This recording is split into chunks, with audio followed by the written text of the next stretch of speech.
এই হচ্ছে ফুচকা বানানোর কারখানা। আমরা কি খাচ্ছি? স্বাস্থ্যকর পরিবেশে তৈরি হচ্ছে। এই হচ্ছে তেল, এই হচ্ছে ফুচকা। এটা কি আপনার টেবিল যেটা সাবমিট করেছেন?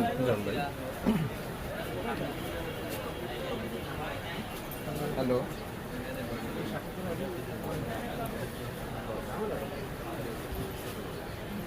না আমি দেখলাম 10,000 টাকার একটা বিল সাবমিট হয়েছে।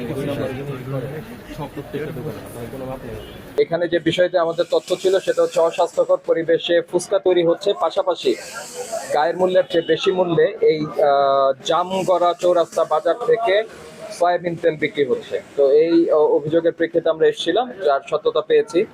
আমরা দুইটা মুদি দোকানকে গায়ের মূল্যের চেয়ে বেশি দামে সয়াবিন তেল বিক্রি করার অপরাধে আমরা ফাইন করে সতর্ক করেছি। পাশাপাশি অস্বাস্থ্যকর পরিবেশে আপনার ফুচকা আমরা বিভিন্ন সময় একেবারে সমাজের নিম্নবিত্ত থেকে উচ্চবিত্তের মানুষের যে প্রিয় খাবারটি তৈরি হয়, যে ফুচকা তারা অস্বাস্থ্যকর পরিবেশে উৎপাদন করছিল। এজন্য তাদেরকে সতর্ক করে আমরা 20,000 টাকা ফাইন করেছি। আর পাশাপাশি তাদের ট্রেড লাইসেন্স ছিল না, ট্রেড লাইসেন্স করার জন্য আমরা সময় বেঁধে দিয়েছি। এটা আমাদের নজরদারির মধ্যে থাকবে। পরবর্তীতে এই ধরনেরই থাকলে আর জরিমানা বাড়বে বা আমরা প্রতিষ্ঠান বন্ধের মতো শক্ত পদক্ষেপ নেব।